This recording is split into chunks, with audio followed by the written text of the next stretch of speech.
Hello friends, welcome to AB classes.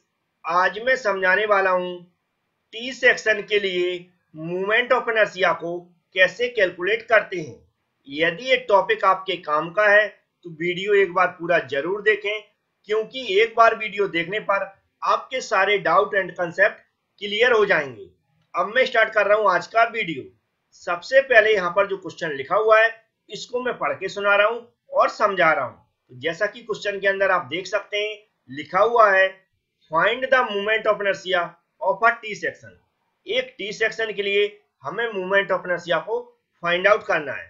आगे लिखा हुआ with flange as 150 mm into 50 mm, और जो टी सेक्शन है उसकी फ्लैंज की डायमेंशन गिवन है 150 mm into 50 mm, and web as 150 mm into 50 mm, और जो टी सेक्शन है उसकी वेव की डायमेंशन गिवन है 150 mm इंटू 50 mm।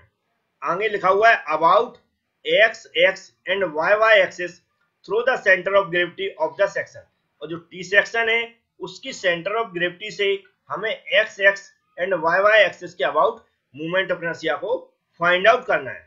तो जो क्वेश्चन पढ़ने के बाद और समझने के बाद हमें सबसे पहले यहाँ पर जो मैं बता रहा हूँ उसको ध्यान से सुनना है। हमें सीखना है कि क्वेश्चन कितने तरह से गिवन रहता है।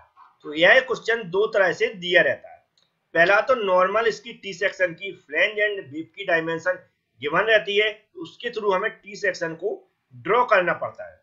दूसरा क्या रहता है, कई बार क्वेश्चन में डायरेक्ट टी सेक्शन गिवन रहता है, पूरा ड्रॉ किया हुआ डायग्राम आता है, तो उससे हमें डायरेक्ट भी कैलकुलेट कर सकते हैं। लेकिन यहाँ पर जो क्वेश्चन दिया है उसमें फ्लैंज एंड वेव की डायमेंशन गिवन है, तो उसके थ्रू हम सबसे पहले टी सेक्शन कैसे ड्रॉ करते हैं इसको समझ लेते हैं। तो जैसा कि यहाँ पर आप देख सकते हैं एक टी सेक्शन बना हुआ है, इसके दो भाग होते हैं। ऊपर वाला भाग जो रहता है उसको हम बोलते हैं फ्लैंज, और नीचे वाला भाग रहता है उसको बोलते हैं हम वेव। तो ऊपर वाले भाग जो फ्लैंज है उसकी डायमेंशन हम देख लेते हैं। जैसे कि यहाँ पर डायमेंशन दी 150 mm इंटू 50 mm, तो जो 50 mm क्या होगी, इसकी जो विड्थ होगी यहाँ पर दिख रही है, और जो छोटी डायमेंशन है 50 mm, सॉरी 150 mm जो इसकी विड्थ होगी, जो 50 mm जो इसकी छोटी डायमेंशन है वह क्या होगी, डेप्थ होगी। इसी तरह जो नीचे वाला भाग है वेव, इसकी डायमेंशन दी है 150 mm इंटू 50 mm, तो इसकी जो डेप्थ है वह कितनी होगी 150 mm, क्योंकि वह लंबी होती है। जो इसकी विड्थ है वह 50 mm होगी क्योंकि उसकी डायमेंशन कम होती है। तो इस तरह हम फ्लैंज ऊपर वाला होता है और नीचे वाला होता है वेव, तो दोनों की जो डायमेंशन गिवन रहती है उसके अकॉर्डिंग हम इसको ड्रॉ कर लेते हैं और यहाँ पर डायमेंशन को शो करा देंगे। अब हम इसके बाद देखेंगे यह जो टी सेक्शन है वह किस टाइप का सेक्शन है। तो यहाँ पर हम देख सकते हैं टी सेक्शन दो सेक्शन से मिलकर बना हुआ है, एक ऊपर फ्लैंज है और नीचे एक वेव है। तो दो सेक्शन से ऐसा कोई सेक्शन है जो दो सेक्शन से मिलकर बना हुआ है उसको बोलते हैं कंपोजिट सेक्शन, क्योंकि ये दो सेक्शन से मिलकर बन रहा है तो इसको हम क्या बोलेंगे, कंपोजिट सेक्शन। और कंपोजिट सेक्शन का जब भी हम moment of inertia find out करते हैं, क्या समझ में आया, जब भी हम कंपोजिट सेक्शन का moment of inertia find out करते हैं तो हम उसको अलग अलग भागों में डिवाइड कर लेते हैं। तो हम अलग अलग भागों में डिवाइड करके हम उन सभी भागों का सबसे पहले अलग अलग मोमेंट ऑफ इनर्शिया को फाइंड आउट करेंगे, फिर उनको हम कंबाइंड ऐड कर देते हैं। इस तरह पूरे टी सेक्शन का मोमेंट ऑफ इनर्शिया निकल आता है, या कोई अदर कंपोजिट सेक्शन है तो उसका मोमेंट ऑफ इनर्शिया निकल आता है। लेकिन सबसे पहले हम उसको अलग अलग सेक्शन में डिवाइड करेंगे, फिर उनका सबसे पहले मोमेंट ऑफ इनर्शिया निकालेंगे जिस भी एक्सिस के अबाउट पूछा गया है। इसको हम सबसे पहले क्या करेंगे, दो सेक्शन में डिवाइड कर लेंगे, क्योंकि ये बना हुआ है दो सेक्शन से मिलकर। अब सेक्शन में डिवाइड करने का तरीका होते हैं दो, या तो हम इसको ऊपर वाले को पहला मान लें या फिर नीचे वाले को पहला मान लें। या तो हम नीचे वाले को पहला मानेंगे हम सेक्शन, तो दूसरे वाले को हमें ऊपर का दूसरा मानना पड़ेगा। अगर हम पहले वाले को जो ऊपर बना हुआ है इसको हम पहला मान लेंगे तो नीचे वाले को हमें दूसरा मानना पड़ेगा। लेकिन हम जो तरीका समझा रहे हैं यहाँ पर, उसमें हम पहले वाले भाग को जो हमारा फ्लैंज दिया है उसको हम फर्स्ट सेक्शन मानेंगे, और नीचे वाले जो वेव है उसको हम सेकंड सेक्शन मानेंगे। तो हम इसके सेक्शन में डिवाइड कर लेते हैं और उसको नंबरिंग देके दिखा देता हूं। तो यहाँ पर आप देख सकते हैं पहला वाला जो फ्लैंज है उसको मैंने 1 मान लिया है, नीचे वाला जो वेव है उसको हमने सेकंड मान लिया। इसके बाद हम क्या करते हैं कि हमें जिस जिस एक्सिस के अबाउट हमें क्या करना है, moment of inertia find out करना है, उस एक्सिस के अबाउट हम दो रेफरेंस लाइन को कंसीडर करते हैं। जैसे कि यहाँ पर एक्स एक्स और वाई वाई एक्सिस के अबाउट हमें मोमेंट ऑफ इनर्शिया को निकालना है, तो इन दोनों एक्सिस के अबाउट हम क्या करेंगे, दो रेफरेंस लाइन ड्रॉ करेंगे। रेफरेंस लाइन ड्रॉ करने का तरीका होता है, जो इसकी लास्ट वाली लाइन होती है, यहाँ से हम एक्स एक्सिस की ओर हम क्या करेंगे, एक रेफरेंस लाइन डाल देंगे, और जो हमारा लास्ट का जो यहाँ पर पॉइंट है, जैसे कि लास्ट की लाइन कौन सी, ये वाली है, तो इस लाइन से हम क्या करेंगे, वाई एक्सिस के अबाउट एक रेफरेंस लाइन ड्रॉ कर देंगे। तो दोनों लाइनें हम ड्रॉ करके दिखा देते हैं। तो आप यहाँ पर देख सकते हैं जी, एक्स एक्सिस के अबाउट हमने एक रेफरेंस लाइन डाल दी है, और ये जो रेड कलर की दिख रही है, वाई एक्सिस के अबाउट हमने रेफरेंस लाइन डाल दी है, क्योंकि इन्हीं दोनों एक्सिस के अबाउट हमें मोमेंट ऑफ इनर्शिया को फाइंड आउट करना है। इसके बाद एक इंपॉर्टेंट सेक्शन होता है, जिसमें हमें ये देखना पड़ता है कि ये जो सेक्शन बना हुआ है हमारा पूरा टी सेक्शन, यह सिमेट्री और अनसिमेट्री किस सेक्शन के अबाउट है। मतलब सिमेट्री मतलब एक समान किस एक्सिस के अबाउट है, और अनेक समान मतलब एक समान किस एक्सिस के अबाउट नहीं है, जिसे बोलते हैं सिमेट्री एंड अनसिमेट्री सेक्शन। ठीक है, या सिमेट्रिकल एंड अनसिमेट्रिकल सेक्शन। तो उसके लिए हमें क्या करते हैं, जो भी ये सेक्शन बना हुआ है उसके सेंटर से बाई एक्सिस के अबाउट हम एक सीधी वर्टिकल लाइन डालेंगे, और जो हमारा इस सेक्शन है इसमें एक्सिस के अबाउट सेंटर से एक लाइन ड्रॉ करेंगे। दोनों लाइन में ड्रॉ करके दिखा देता हूं कैसे ड्रॉ करना है, फिर उसके बाद मैं बताता हूं कंसेप्ट सिमेट्रिकल एंड अनसिमेट्रिकल के कि कैसे पहचानते हैं। तो यहाँ पर आप देख सकते हैं, कोई भी सेक्शन के बनो, हमें उसकी सेंटर से क्या करना है, उस सेक्शन के सेंटर से एक बाई एक्सिस के अबाउट सीधी लाइन डाल देना है, और हमें क्या करना है, और एक्स एक्सिस के अबाउट मतलब देखेंगे हम इसका जो ऐसी हम जो लाइन ड्रॉ करेंगे वह भी सेंटर से, मतलब ये जो ऊपर की हमने लाइन ड्रॉ की है, ये जो वर्टिकल में दिख रही है ये भी सेंटर से ड्रॉ की है, और जो हॉरिजॉन्टल लाइन ड्रॉ की है यह भी एक सेंटर से लाइन ड्रॉ की है। दोनों लाइन ड्रॉ करने के बाद हम क्या चेक करते हैं, ये चेक करते हैं जो हमने वर्टिकल लाइन ड्रॉ की है वाई एक्सिस के अबाउट, इसको हम देखते हैं ये जो पूरा सेक्शन है कि किस एक तरफ कितना डिवाइड हुआ है और एक तरफ कितना डिवाइड हुआ है। तो वाई एक्सिस की हम जो ग्रीन कलर की लाइन देखेंगे तो इसने एकदम बीच से कट किया हुआ है, मतलब इधर का आधा सेक्शन देखेंगे और इधर का आधा सेक्शन देखेंगे, तो लेफ्ट हैंड साइड का आधा सेक्शन और राइट हैंड साइड का आधा सेक्शन दोनों ही सेक्शन बराबर हैं।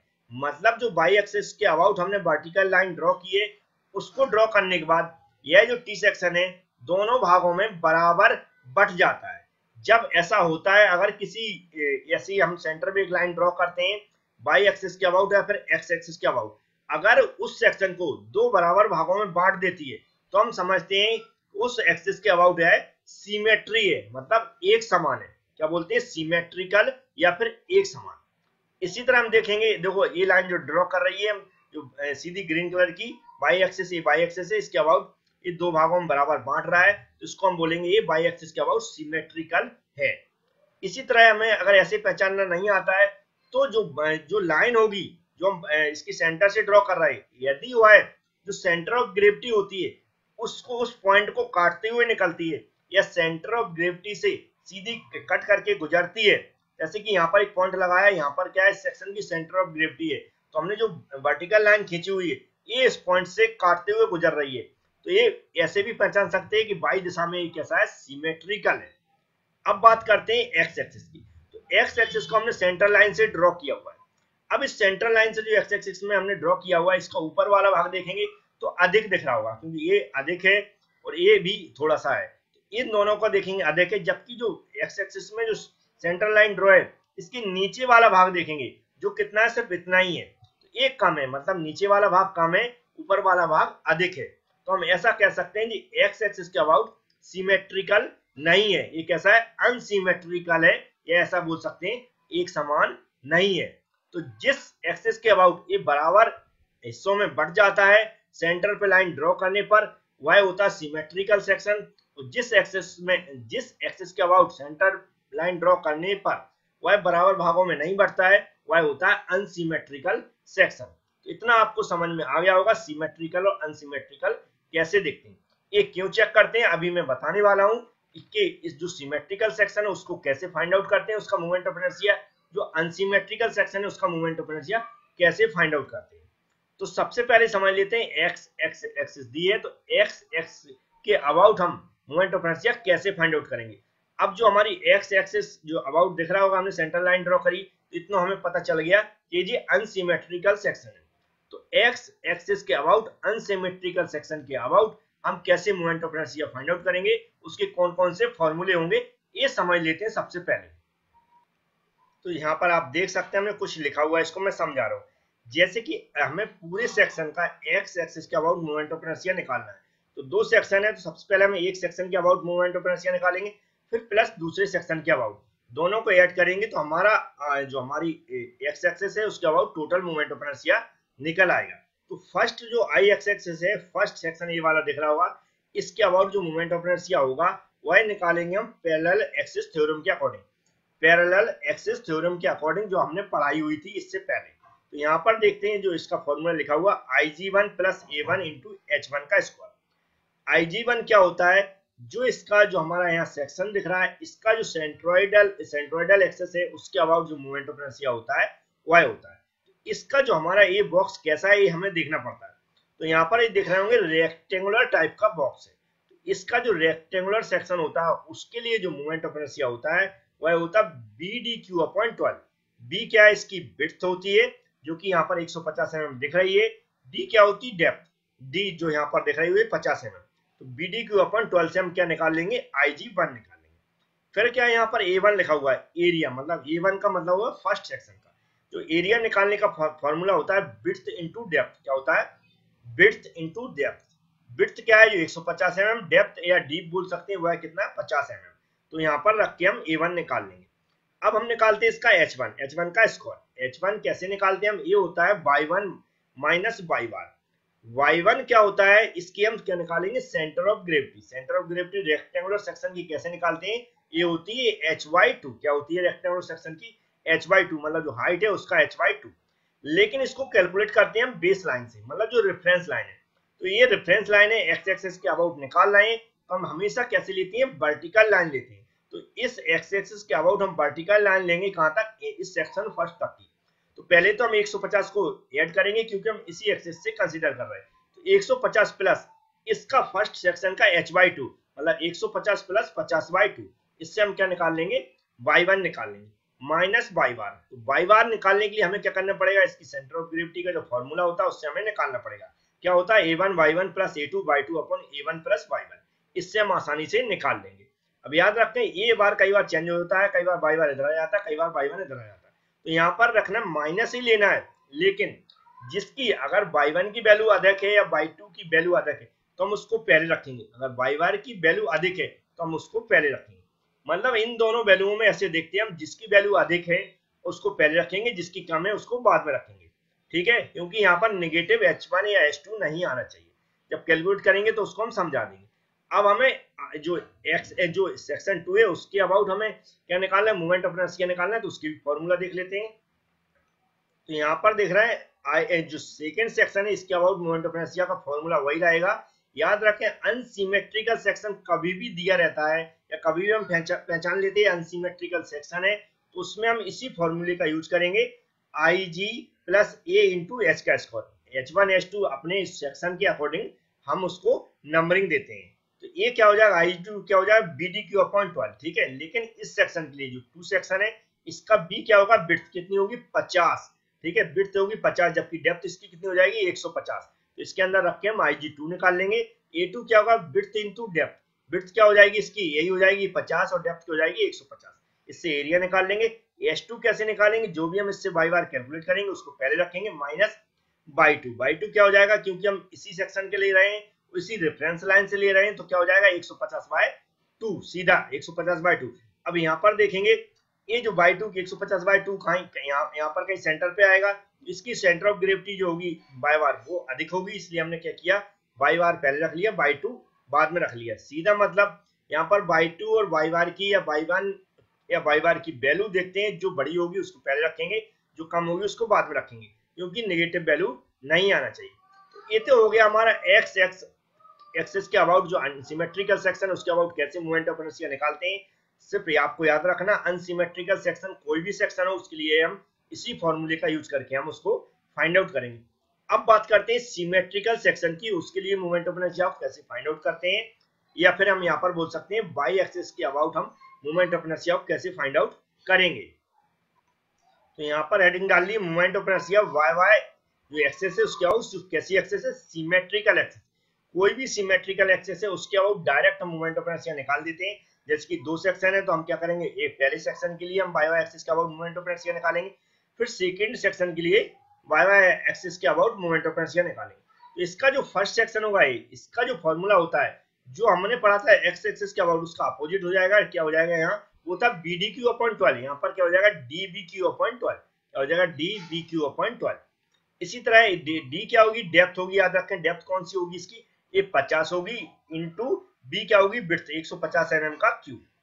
अब इस सेकंड सेक्शन ये वाला इसके देखेंगे तो डी बी क्यू अपॉन 12 हो जाएगा। डी क्या होगी इसकी डीप, डीप कितना है 150 mm, तो 150 mm इंटू बी क्या होगी विड्थ 50 mm, 50 का क्यू हो जाएगा बटे 12। इन दोनों का निकालने के बाद डायरेक्ट हम इसमें ऐड कर देंगे, हमारा प्लस हो जाएगा, और वाई वाई वाई जो सिमेट्रिकल एक्सिस है उसके अबाउट हमारा मोमेंट ऑफ इनर्शिया निकल आएगा। तो याद रहे सिमेट्रिकल एक्सिस का जो मोमेंट ऑफ इनर्शिया है उसका निकालना बहुत आसान होता है, डायरेक्ट हमें दो फॉर्मूले यूज करके हम निकाल सकते हैं। कोई भी हो, अगर एक्स एक्सिस के अबाउट मोमेंट ऑफ इनर्शिया निकालना होता हुआ सिमेट्रिकल एक्सिस होती तो हम क्या करते हैं, यहाँ पर डीबी क्यू अपॉन 12 यूज करते, DB Q upon sorry BD Q upon 12 use करते, बीडी क्यू अपॉन 12 यूज करते, जो मैंने अभी इससे पहले बता चुके हैं। लेकिन उसका अपोजिट होता है बाई एक्सिस के अबाउट डीबी क्यू अपॉन 12 और डीबी क्यू अपॉन 12। अब हम इसकी कैलकुलेशन बता रहे हैं, कैलकुलेशन थोड़ा सा फास्ट बताऊंगा क्योंकि ऑलरेडी मैं मैक्सिमम समझा चुका हूं। तो यहाँ पर आप देख रहे हैं सबसे पहले फॉर्मूले भी लिख लिए हैं, डायग्राम भी बना लिया है।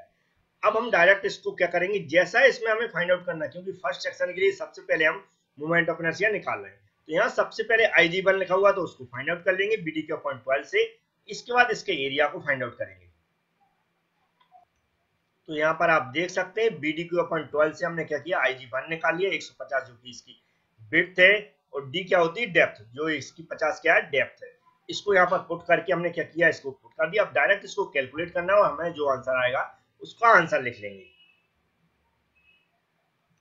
तो यहाँ पर आप देख सकते हैं ये मैंने इसको कैलकुलेट करके आंसर निकाल लिया। अब इसके बाद हमें क्या करना है, हमें निकालना है A1। तो A1 को कैलकुलेट कर लेते हैं सबसे पहले। तो यहाँ पर आप देख सकते हैं हमने A1 को भी निकाल लिया। क्या होता है विड्थ इंटू डेप्थ, विड्थ 150 यहाँ पर देख रहे हैं ये पर है, और डेप्थ कितनी है 50, इन दोनों का मल्टीप्लाई करके हमने A1 निकाल लिया। अब इसके बाद हमें निकालना है H1, लेकिन H1 को कैलकुलेट करने के लिए हमें क्या चाहिए, ये बाई बार कंपलसरी है, तो A1 by 1 plus A2 by 2 हमें निकालना होगा। तो अभी हम क्या करेंगे, इस H1 को निकाल पाएंगे क्योंकि बाई बार आ जाएगा और हमें बाई 1 भी मिल जाएगा, तो H1 आसानी से निकाल आएगा। तो हमें क्या करना है, A1 तो ऑलरेडी निकाल चुके, तो हमें A2 भी चाहिए और बाई 1 और बाई 2 भी चाहिए। A2 और बाई 1 बाई 2 कैसे निकालते हैं, मैं डायरेक्ट यहाँ पर कैलकुलेट करके बता देता हूँ।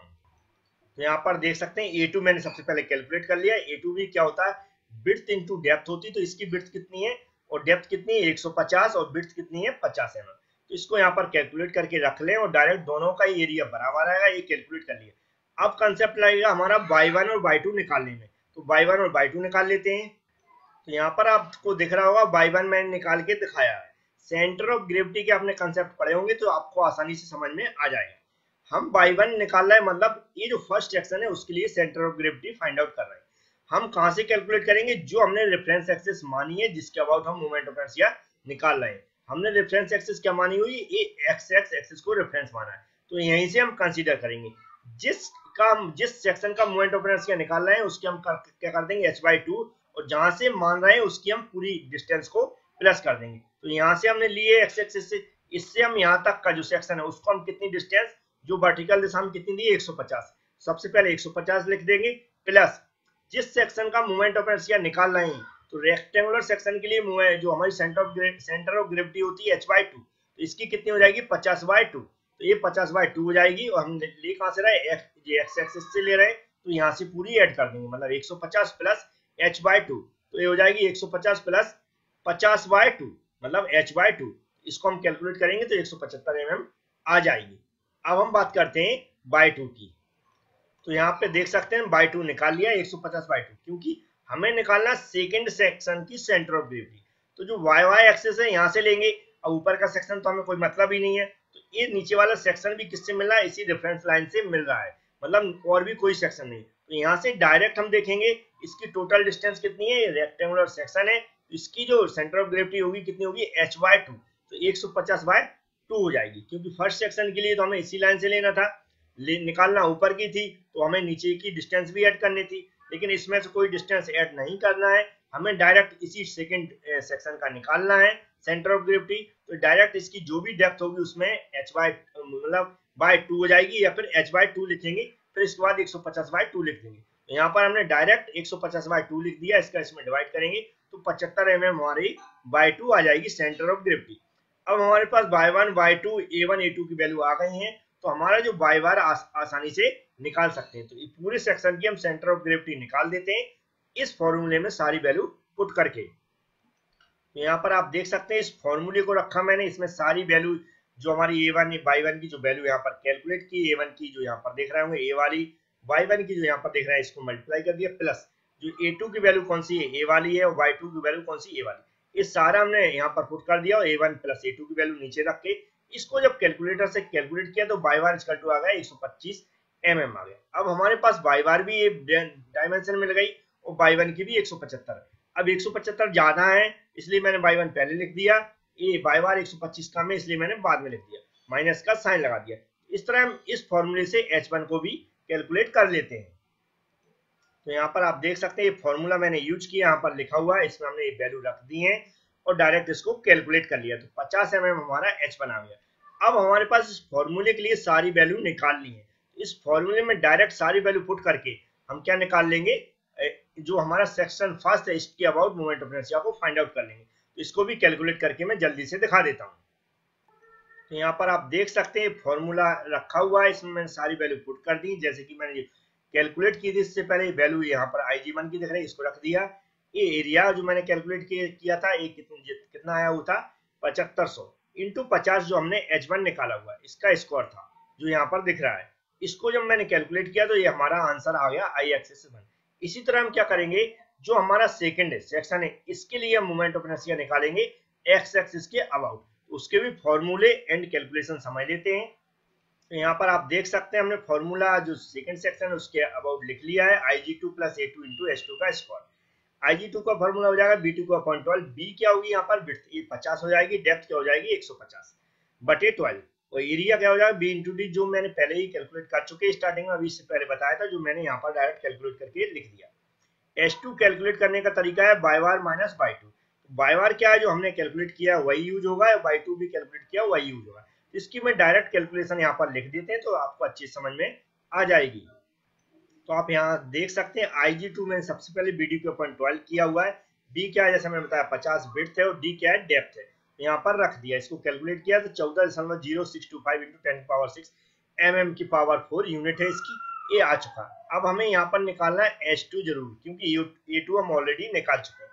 तो H2 का फॉर्मूला यूज करके जो यहाँ पर हमने वैल्यू पहले ही कैलकुलेट की है इसको रखकर हम इसको कैलकुलेट कर लेते हैं। तो यहाँ पर आप देख सकते हैं H2 इक्वल टू y बार जो कि यहाँ पर है वैल्यू हमने पहले कैलकुलेट कर सकते हैं, माइनस y2 जो 75 mm कैलकुलेट किया, इन दोनों को इसमें रख के हमने H2 निकाल लिया 50 mm।